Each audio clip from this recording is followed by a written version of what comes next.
Welcome to this tutorial. Today I will show you how to start up the engines in our EC135 version 5. So let's take the pilot seat and put on the helmet. Before engine startup, we have to do some pre-flight checks. At overhead panel, check all switches are off and norm. Same at the instrument panel. OK? So we can switch on the battery. We hear a rotor RPM warning sound. It can be muted by pressing CDS audio reset button. The following warning gong can also be muted this way. Meanwhile, the central panel display system will run its internal tests. Set fire test switch to EXT, then warn. At caution and advisory display, we should get fire EXT and fire E-test cautions. We do the same with the second system.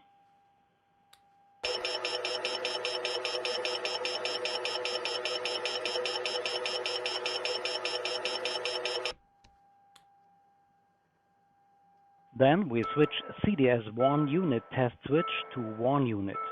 Warning gong must come on and all warning lights are eliminated. Set switch to CPTS, we get the test pattern at all three CPTS displays. Switch both fuel transfer pumps on and check the caution F-pump AFT and F-pump FWD are disappeared. Switch transfer pumps off again and prime pumps on. Now we get the respective cautions at CAT.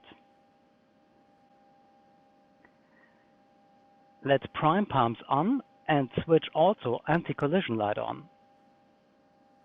At WIND, check DC voltage is 24 volts minimum, and at CAT, check the fuel quantity. If everything is fine, set both FedEx switches on. Check the cautions training, ENG manual, degrade and redund coming on for some seconds. Before starting engines, check the rotor area is clear. Let your door opened, so you can better observe abnormal sounds from engines or transmission. Now we are ready to start the first engine. It doesn't make any difference whether you start the left or the right engine first. Assure the needle at first limit indicator shows turbine outlet temperature. Then set the respective engine main switch to idle.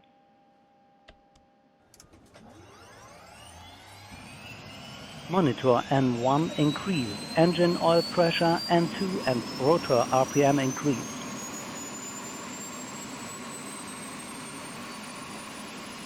TOT rises to about 570 degrees.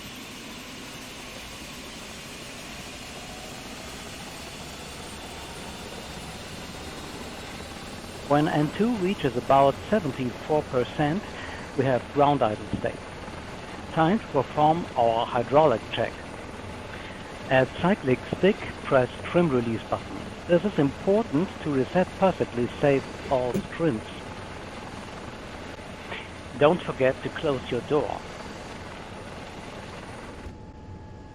Set height test switch to SYS1 and check the caution height press on system 2 comes on. Set the switch to SYS2 and check the caution height press on system 1 comes on. Set the switch back to norm. Now we can start the second engine. The procedure is the same as before.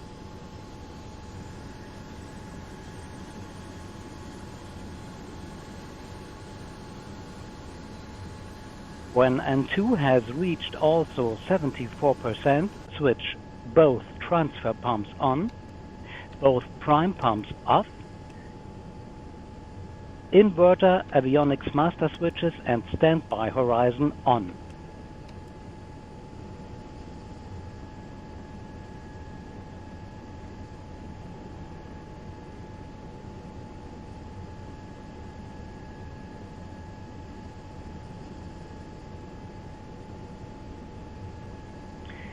Set and check all instruments as needed, and especially set the barometric pressure for the altimeter.